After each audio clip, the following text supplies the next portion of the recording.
As leituras deste domingo convidam-nos à transfiguração, uma coisa nova e nunca antes vista. Convidam-nos à nossa conversão, à vida nova que Deus nos quer propor. E é para isso que recebemos algumas pistas, aliás, muitas pistas, nas leituras que a Igreja nos propõe neste segundo domingo da Quaresma. A primeira leitura apresenta-nos Abraão. Abraão é o nosso pai da fé e é o modelo do crente. Com Abraão nós somos convidados a acreditar, somos convidados a uma atitude de confiança total, de aceitação total, de entrega plena aos desígnios desse Deus que não falta, que sempre foi e continua a ser sempre fiel às suas promessas. Ele é, aliás, um Deus que se compromete. A segunda leitura, ela convida-nos a renunciar a essa atitude de orgulho, de autossuficiência e até de algum triunfalismo, resultantes do cumprimento de ritos externos. A nossa transfiguração resulta de uma verdadeira conversão do coração, de uma adesão pela fé e que tem de ser marcada pela cruz, isto é, do amor e da entrega da vida. No Evangelho, o Evangelho vai nos apresentar Jesus, o Filho amado do Pai, cujo êxodo, a sua morte na cruz, nos conduz à Terra Prometida. O projeto libertador de Deus em Jesus não se realiza através de esquemas, sejam eles de poder ou de triunfo, mas através da entrega da vida e do amor que se dá até à morte.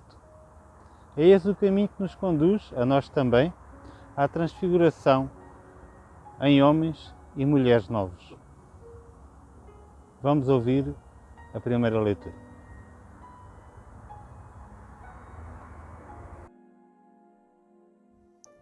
Naqueles dias, Deus levou Abraão para fora de casa e disse-lhe: Olha para o céu e conta as estrelas, se as puderes contar. E acrescentou: Assim será a tua descendência. Abraão acreditou no Senhor, o que lhe foi atribuído como justiça. Disse-lhe Deus: Eu sou o Senhor que te mandou sair de Ur dos Caldeus para te dar a posse desta terra. Abraão perguntou: Senhor, meu Deus, como saberei que a vou possuir? O Senhor respondeu-lhe: Toma uma vitela de 3 anos, uma cabra de 3 anos e um carneiro de 3 anos, uma rola e um pombinho. Abraão foi buscar todos esses animais, cortou-os ao meio e pôs cada metade em frente da outra metade, mas não cortou as aves. Os abutres desceram sobre os cadáveres, mas Abraão pô-los em fuga.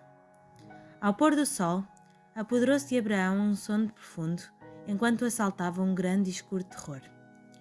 Quando o sol desapareceu e caíram as trevas, um brasido fumegante e um archote de fogo passaram entre os animais cortados. Nesse dia, o Senhor estabeleceu com Abraão uma aliança, dizendo: Aos teus descendentes darei esta terra, desde o rio do Egito até ao grande rio Eufrates.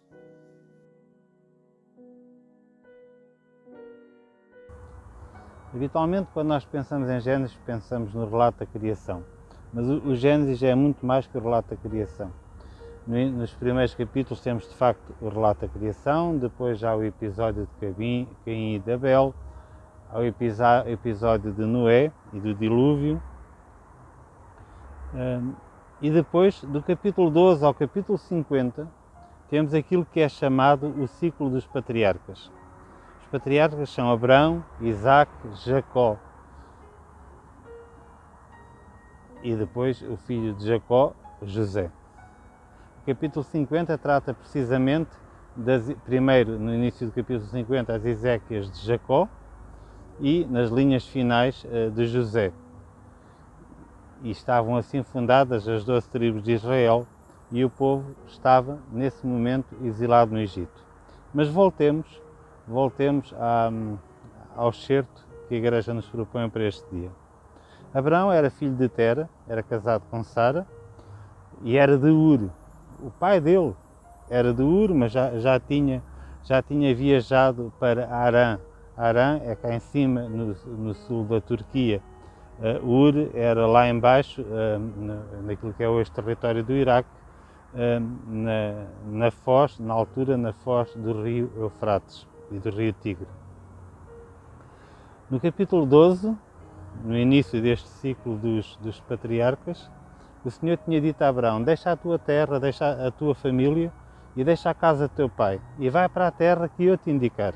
Eu farei de ti um grande povo, abençoar-te-ei, engrandecerei o teu nome e serás uma fonte de bênçãos. Isto no início do capítulo 12. Abraão assim fez, deixou a casa, deixou a Harã, onde seu pai estava com os rebanhos e com a tribo, e desce para a terra de Canaã. No Monte Moré, muito perto do Monte Tabor, do qual nos vai falar o Evangelho, também muito perto de Nazaré. Aliás, estas três localidades formam um triângulo isósceles, mais ou menos, distam entre elas cerca de 10 km. O Senhor vai voltar a aparecer a Abraão e vai dizer-lhe: eu darei esta terra, não disse dou, disse darei esta terra à tua descendência. E Abraão construiu ali um altar ao Senhor que lhe tinha aparecido. Isto no versículo 7 do capítulo 12. No capítulo 13 vai-nos relatar os episódios com Lot. Lot era o sobrinho de Abraão. Ele tinha vindo com Abraão para a terra de Canaã. E ao chegar ali eles separam-se, eram já um grupo demasiado grande, as pastagens não chegavam para todos os rebanhos, etc. E eles separam-se. Abraão propõe a Lot que escolha para onde é que ele quer ir. Lot escolhe o Vale do Jordão e Abraão escolhe então o resto daquilo que depois virá a ser a terra prometida. Acontece, porém, isto já estamos no capítulo 14 do Gênesis, que há muitos povos estrangeiros, vários povos estrangeiros invadem aquela a região toda e fazem Lot, o sobrinho de Abraão, prisioneiro. Então Abraão, perante esta situação, ele reúne os seus homens e vai junto do Mar Morto para resgatar Lot, para combater os inimigos e resgatar Lot. E ele assim faz, e é neste contexto então que nos surge este certo que a primeira leitura hoje nos apresenta, tirada do capítulo 15. E o capítulo 15 inicia desta forma: após estes acontecimentos, o Senhor disse a Abraão numa visão: não temas, Abraão, eu sou o teu escudo, a tua recompensa será muito grande. E Abraão, perante também aqueles acontecimentos, ainda recentemente o seu sobrinho tinha sido feito prisioneiro de inimigos, tinham atacado aquela região. Que me dareis, Senhor meu Deus? Eu vou-me sem filhos e o herdeiro da minha casa é Eliezer, de Damasco. O que se passa é que Deus já tinha prometido aquela terra a Abraão. Abraão tinha-se lá estabelecido, mas os inimigos atacavam-na, e atacavam-na frequentemente. Por outro lado, havia a segunda parte da promessa, a promessa da descendência. E Abraão estava velho, muito velho, tal como sua mulher, aliás, e via-se sem filhos. A tradição, ao que parece, previa que, caso o chefe de uma tribo não tivesse herdeiro, que ele designasse um escravo, um servo, e esse servo então assumisse o comando da tribo. O Senhor vai lhe dizer: não é ele o teu herdeiro, mas eu vou dar-te um herdeiro que será do teu sangue, que sairá das tuas entranhas, é a expressão bíblica. Deus levou, e agora entramos propriamente neste excerto que a Igreja nos propõe para este segundo domingo da Quaresma. Deus levou Abraão para fora de casa e disse: olha para o céu e conta as estrelas, se as puderes contar. E acrescentou: assim será a tua descendência. Abraão, diz-nos a Escritura, acreditou no Senhor, o que lhe foi retribuído como justiça. Acreditou no Senhor é a primeira vez na Bíblia. A palavra em hebraica é da mesma raiz que a palavra que nós usamos hoje para dizer Amém, e aqui a liturgia traduz por acreditou no Senhor, outras línguas traduzem por ter fé naquilo que o Senhor disse.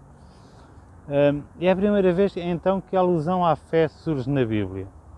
E Deus, diz a Escritura, considera Abraão justo. Foi-lhe atribuído como justiça, considerou que Abraão estava ajustado à vontade de Deus, que Abraão estava ajustado à realidade, no fundo. Este Amém, que aqui é traduzido por acreditou no Senhor, significa colocar qualquer coisa de firme, qualquer coisa que é de inabalável, qualquer coisa onde nós podemos colocar um alicerce e que não vai mover-se. Disse-lhe Deus, continua, eu sou o Senhor que te mandou sair de Ur dos Caldeus, a tal cidade pátria de Tera, o pai de Abraão, para te dar a posse desta terra. E Abraão pergunta, Senhor, meu Deus, como saberei que a vou possuir? Não sei se é só comigo, mas isto faz-nos lembrar muito o diálogo do anjo com Maria. Como se fará isso? O anjo que diz a Maria, de ti vai nascer o Salvador, e Maria, mas como se fará isso se eu sou virgem, se eu não conheço o homem? E o Senhor respondeu-lhe, toma uma vitela 3 anos, uma cabra 3 anos e um carneiro 3 anos, uma rola e um pombinho. Abraão foi buscar todos esses animais, cortou-os ao meio e pôs cada metade em frente uma da outra.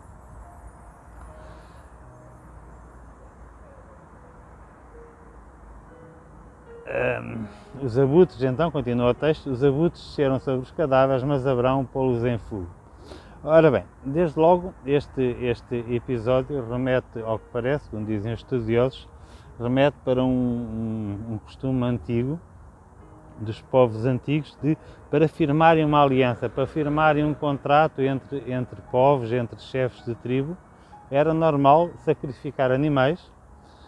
Os animais eram cortados ao meio, ao cortá-los o sangue era derramado, e os chefes de tribo passeavam com pés descalços entre as metades dos animais sacrificados, fazendo uma espécie de aliança de sangue, assim um pouco como às vezes faz aqueles pactos de sangue, ou seja, sobretudo os adolescentes fazem muito isso, com um alfinete furam um dedo e encostam o dedo um ao outro com o sangue, não é?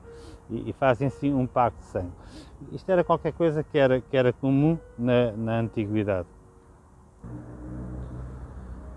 Continua o texto dizendo que ao pôr do sol apoderou-se Abraão um sono profundo, enquanto o assaltava um grande e escuro terror. Haveremos de ver no Evangelho que também os discípulos adormecem. Quando o sol desapareceu e caíram as trevas, um brasido fumegante e um archote de fogo passaram entre os animais cortados. Nesse dia o Senhor estabeleceu com Abraão uma aliança, dizendo, aos teus descendentes darei esta terra, desde o rio do Egito até ao grande rio Eufrates.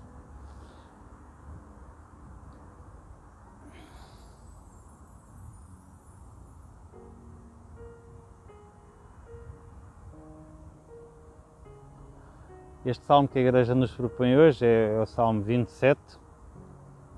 É um salmo por um lado de confiança e por outro lado de súplica.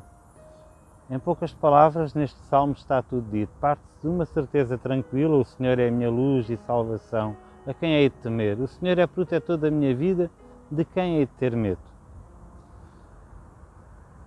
E de repente entramos numa atitude de súplica. Parece até que já nem é a mesma pessoa que está a falar, mas é. Ouvi, Senhor, a voz da minha súplica, tende compaixão de mim, atendei-me.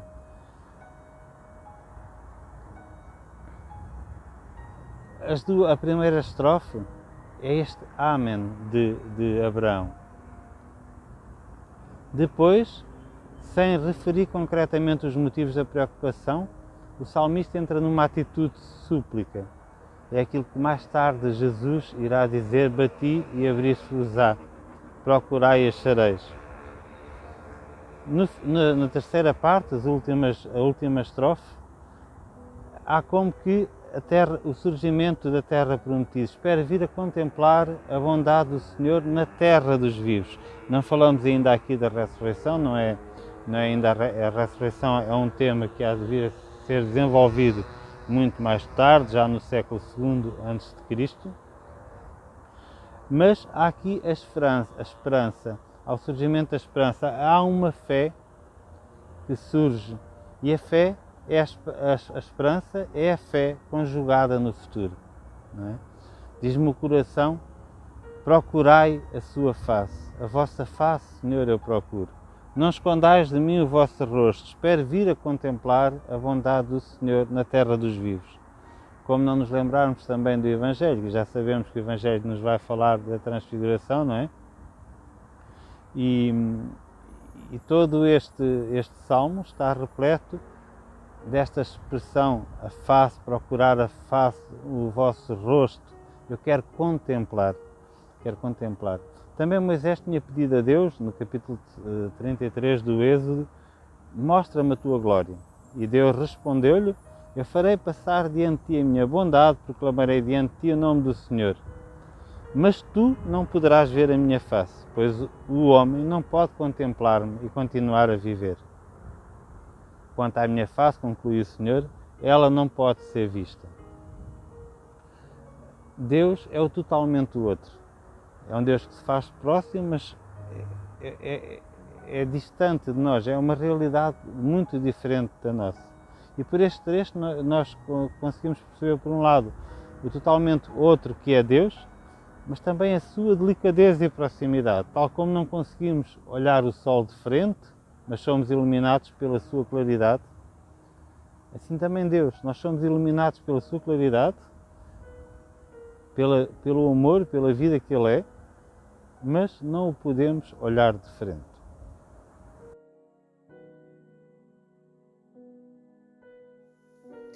Irmãos, sede meus imitadores e ponde os olhos naqueles que procedem segundo o modelo que tendes em nós. Porque há muitos, de quem tenho falado várias vezes e agora falo a chorar, que procedem como inimigos da cruz de Cristo. O fim deles é a perdição. Têm por Deus o ventre, orgulham-se da sua vergonha e só apreciam as coisas terrenas. Mas a nossa pátria está nos céus, de onde esperamos, como Salvador, o Senhor Jesus Cristo, que transformará o nosso corpo miserável para o tornar semelhante ao seu corpo glorioso, pelo poder que Ele tem de sujeitar a si todo o universo. Portanto, meus amados e queridos irmãos, minha alegria e minha coroa, permanecei firmes no Senhor.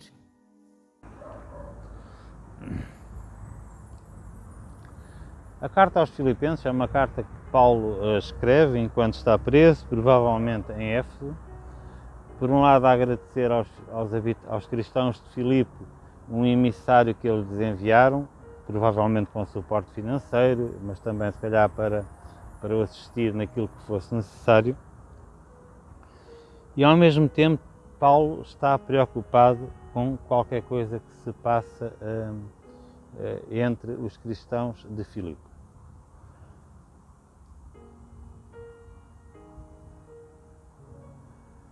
É por isso que ele diz, aliás, termina esta leitura dizendo: permanecei firmes no Senhor, e inicia: sede meus imitadores. Então, mas porquê é que Paulo diz sede meus imitadores? Paulo é um modelo ou o modelo é Jesus? Vamos ver. Nesta carta, no capítulo 1, Paulo pondera longamente se é melhor estar vivo ou se é melhor morrer. Porque se ele morrer, vai para junto de Deus, não é? Entra na glória do Pai, espera-lhe a vida eterna. Se ele estiver vivo, no entanto, pode continuar a sua missão de apóstolo a anunciar. É também nesta carta, no seguimento disto, que ele reflete, e há um cântico que é muito conhecido, em que ele reflete sobre a condição de Jesus, em que ele diz, Jesus, né, que era de condição divina, não considerou como uma usurpação ser igual a Deus. No entanto, esvaziou-se a si mesmo, tomando a condição de servo. E termina esse cântico, e é por isso que toda a língua proclama que Jesus Cristo é o Senhor, para a glória de Deus Pai.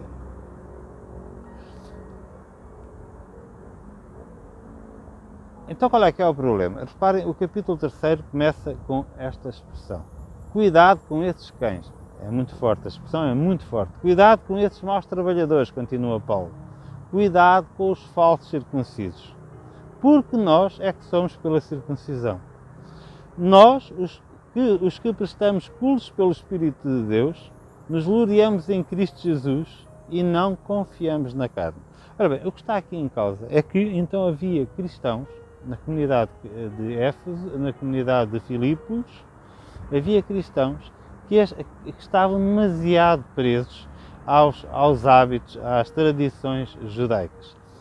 E achavam que o que estava aqui em causa é a circuncisão, é no fundo a velha lei. A circuncisão é, como sabemos, um mandamento dado por Deus a Abraão. Foi Abraão que instituiu esta prática e que se mantém, aliás, até os dias de hoje. E é neste contexto que Paulo vai ter esta expressão. Se qualquer outro julga poder confiar nesses méritos, os tais méritos da antiga aliança, da antiga lei, eu posso muito mais. Versículo 5 do capítulo 3. Circuncidado ao 8º dia, sou da raça de Israel, da tribo de Benjamim, um hebreu descendente de hebreus. No que toca à lei, fui fariseu. No que toca ao zelo, perseguidor da igreja. No que toca à justiça, a que se procura na lei, irrepreensível. Mas tudo quanto para mim era ganho, isso mesmo considerei perda por causa de Cristo. Então o que está aqui em causa é a velha tradição e a nova tradição. A salvação pelo cumprimento da lei ou a salvação pelo batismo. E continua Paulo, sim, eu considero tudo isso foi mesmo uma perda, por causa da maravilha, versículo 8, capítulo 3, por causa da maravilha que é o conhecimento de Cristo Jesus, meu Senhor. Por causa dele, tudo perdi e considero esterco a fim de ganhar a Cristo.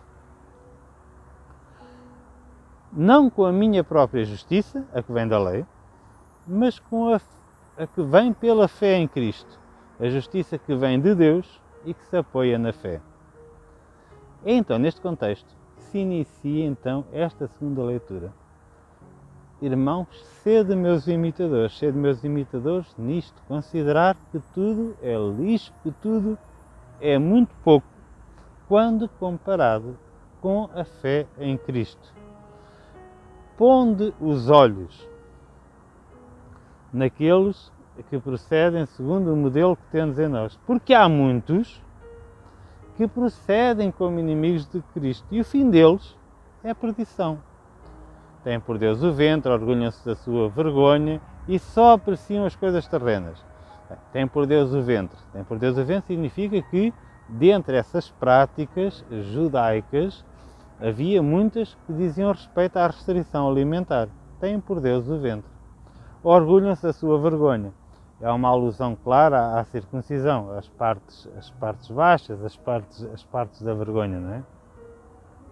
E só apreciam as coisas terrenas. Estão demasiado apegados a este mundo. Mas, diz Paulo, mas a nossa pátria está nos céus, de onde esperamos, como Salvador, o Senhor Jesus Cristo, transformará este corpo miserável num corpo glorioso, pelo poder que Ele tem de sujeitar a si. Por isso, queridos irmãos, permanecei firmes no Senhor. E reparem, voltamos ao vocabulário da primeira leitura. Permanecei firmes, acreditai, pondo nele a sua fé. É o tal Amém, não é? Na comunidade de Emanuel nós chamamos a isto estar no mundo sem ser no mundo.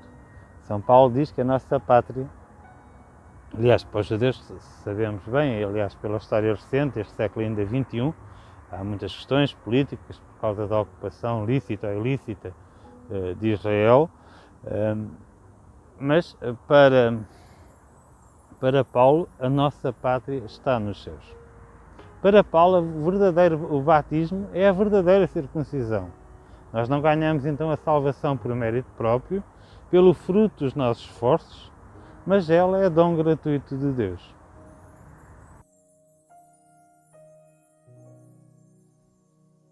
Naquele tempo, Jesus tomou consigo Pedro, João e Tiago e subiu ao monte para orar.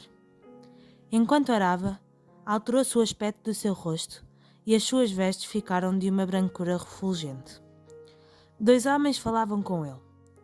Eram Moisés e Elias que, tendo aparecido em glória, falavam da morte de Jesus que ia consumar-se em Jerusalém. Pedro e os companheiros estavam a cair de sono, mas, despertando, viram a glória de Jesus e os 2 homens que estavam com ele. Quando estes se iam afastando, Pedro disse a Jesus: Mestre, como é bom estarmos aqui. Façamos 3 tendas, uma para ti, outra para Moisés e outra para Elias. Não sabia o que estava a dizer. Enquanto assim falava, veio uma nuvem que os cobriu com a sua sombra, e eles ficaram cheios de medo ao entrarem na nuvem. Da nuvem saiu uma voz que dizia: Este é o meu filho muito amado, o meu eleito, escutai-o. Quando a voz se fez ouvir, Jesus ficou sozinho. Os discípulos guardaram silêncio e, naqueles dias, a ninguém contaram nada do que tinha visto. Este excerto é então tirado do capítulo 9 do Evangelho escrito por São Lucas. E o que é que acontece no capítulo 9?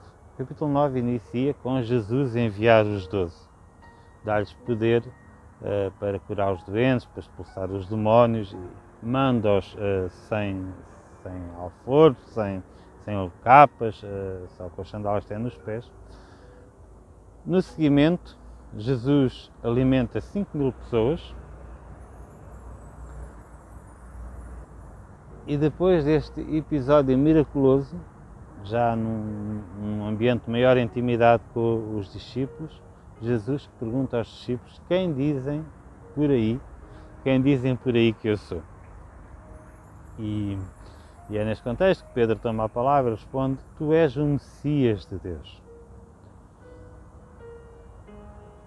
Sim, ele era o Messias, mas não era o Messias que todos esperavam. Sim, a glória, mas não a glória como os judeus daquele tempo, e se calhar nós também hoje, esperavam. E é por isso que Jesus continua, sempre imediatamente antes do episódio da Transfiguração: o Filho do Homem tem de sofrer muito, tem de ser rejeitado pelos anciãos, pelos sumos sacerdotes, tem de ser morto e ao 3º dia ressuscitar. E depois dirige-se a todos, à multidão, e diz: se alguém quiser vir após mim, negue-se a si mesmo, tome a sua cruz dia após dia e siga-me. Pois quem quiser salvar a sua vida para dele, etc, etc, etc. Uns 8 dias depois, continua o texto, e agora entramos na parte do nosso Evangelho, do Evangelho deste segundo domingo. Uns 8 dias depois destas palavras, levando consigo Pedro, João e Tiago, Jesus subiu ao monte para orar.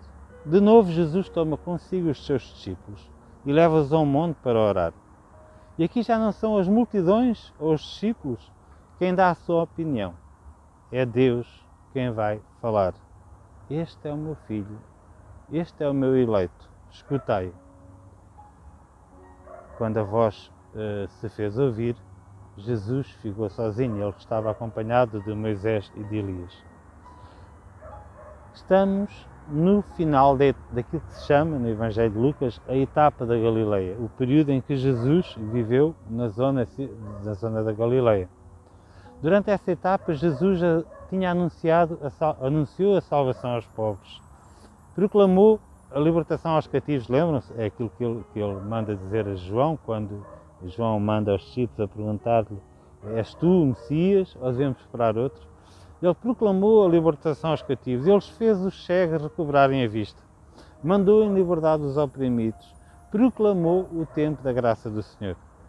À volta de Jesus já se formou esse grupo dos que acolheram a oferta da salvação, os discípulos. Testemunhas das palavras e dos gestos libertadores de Jesus, eles já descobriram que Jesus é o Messias de Deus.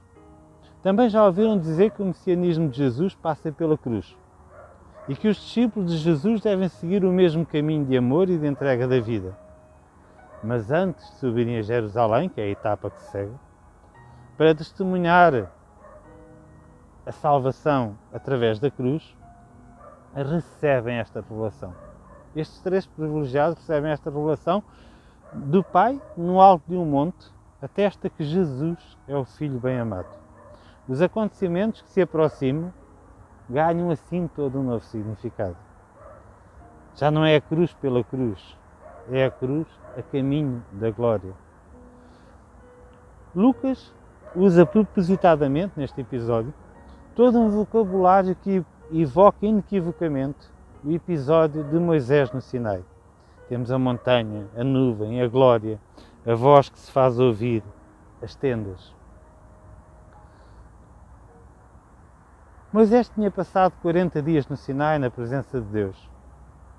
E quando regressou ao acampamento, o seu rosto brilhava tanto que a todos impressionava. Também Elias caminhou durante 40 dias e 40 noites em direção à montanha, onde Deus se revela de uma forma inesperada, pelo menos para Elias. Não estava no trovão, não estava no fogo, não estava no tremor de terra. Elias encontrou, descobriu na brisa suave.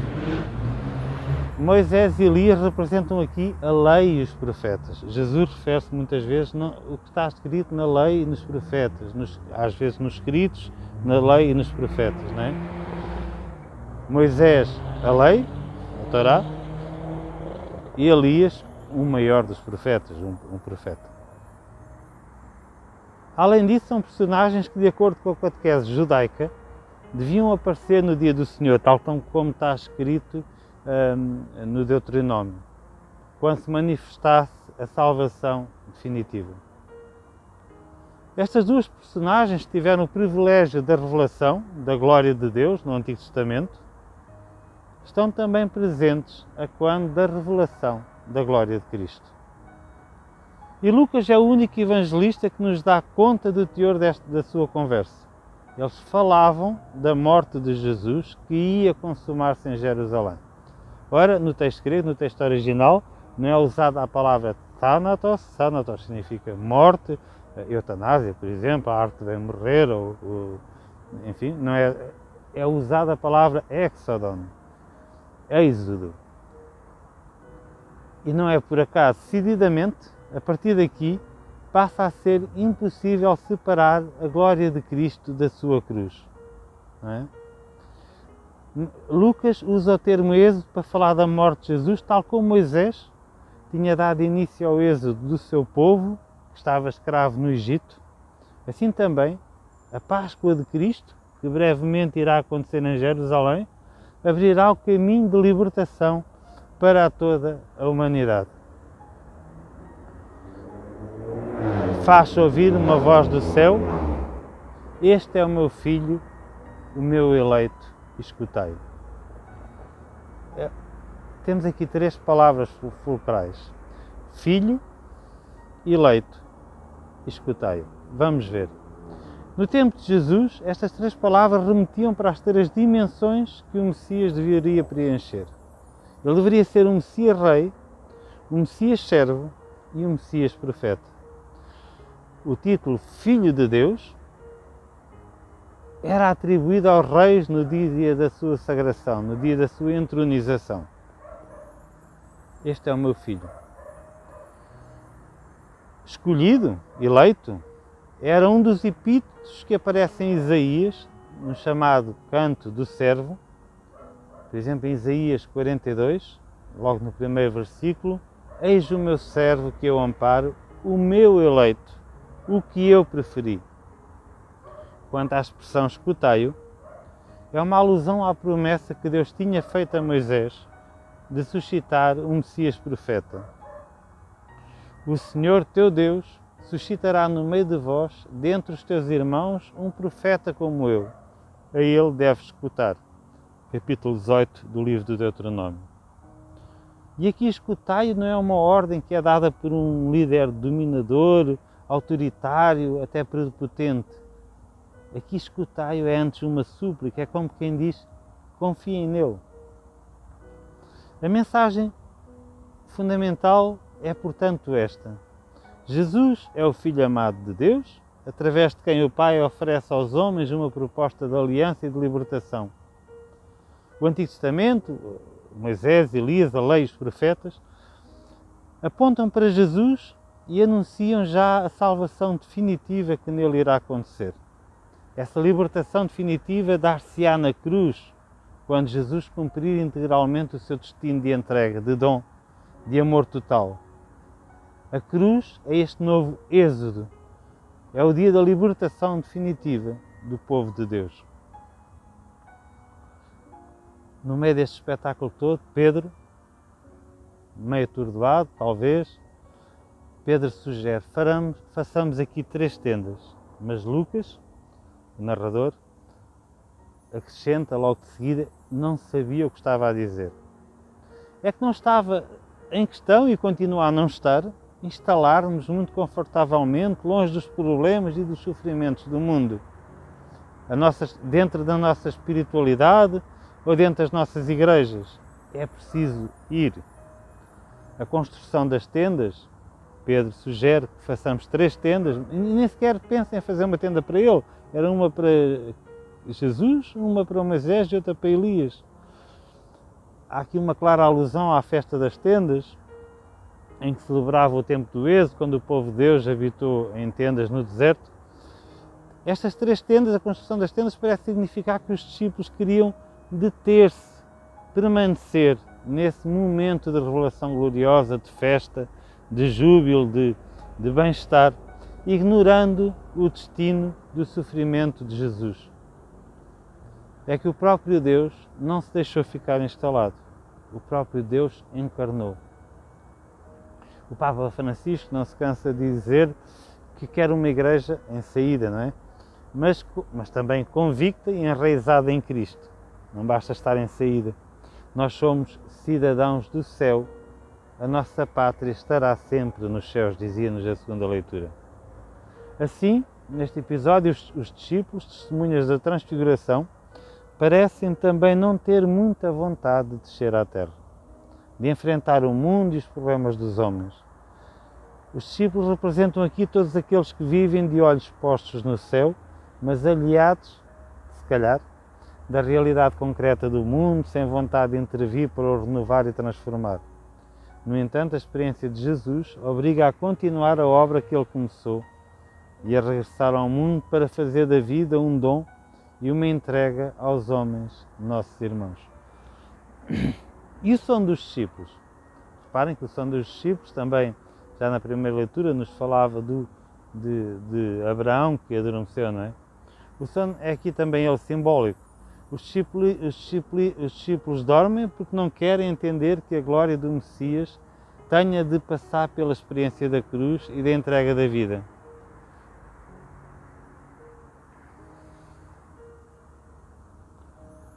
Deixo-vos agora então de seguida com a meditação preparada pela Filomena. Desejo-vos um bom domingo, desejo-vos uma boa segunda semana da Quaresma e até para a semana, se Deus quiser.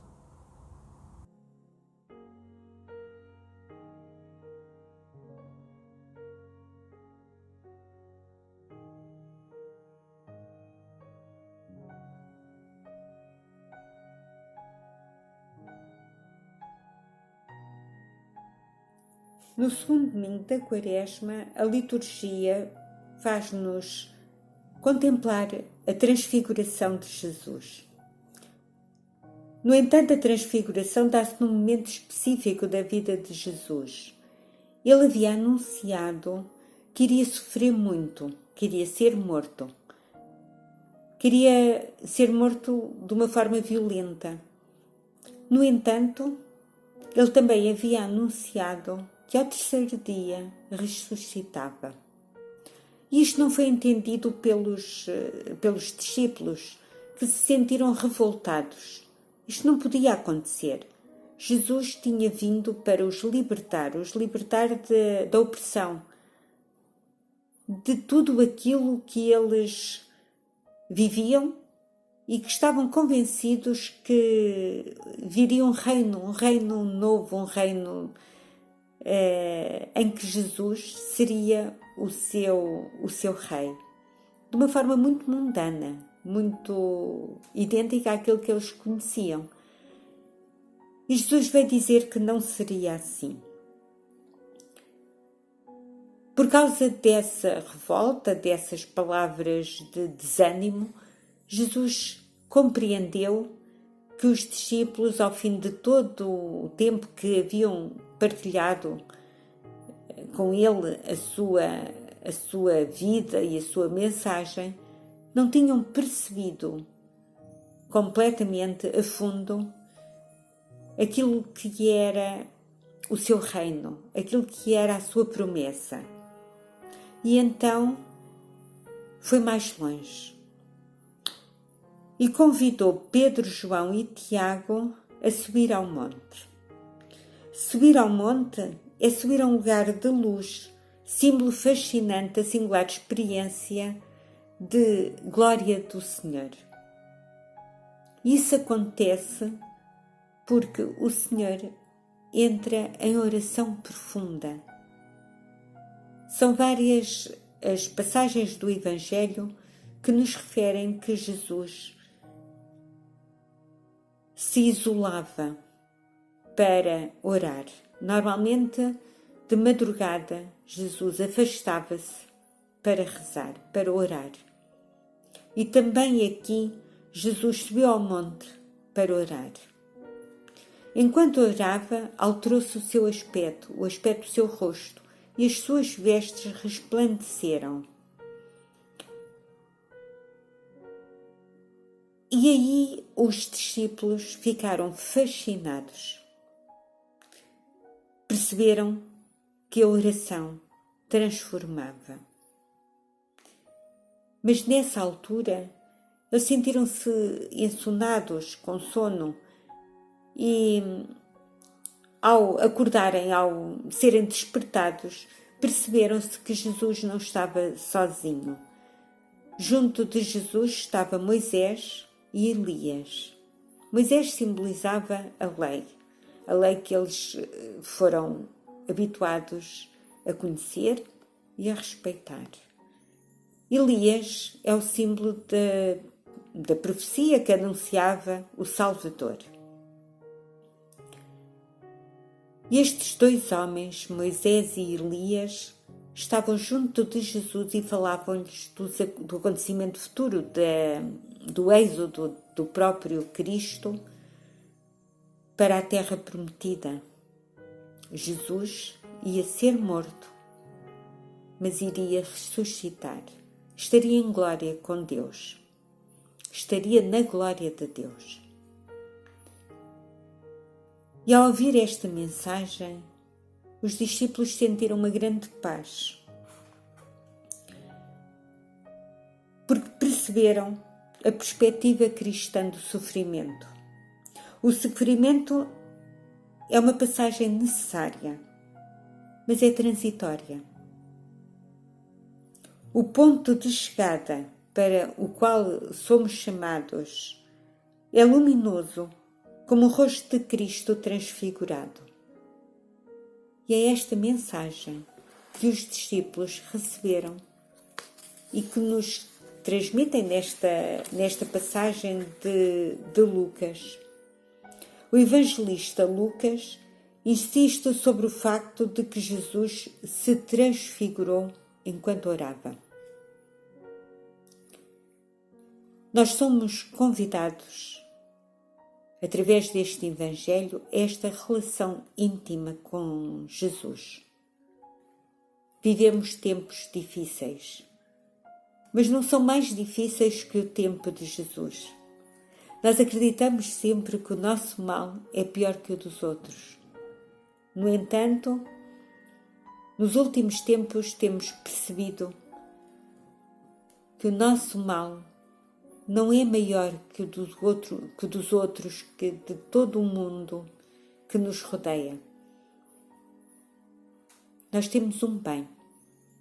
Nós temos a capacidade, o dom, de entrar em relação com o Senhor.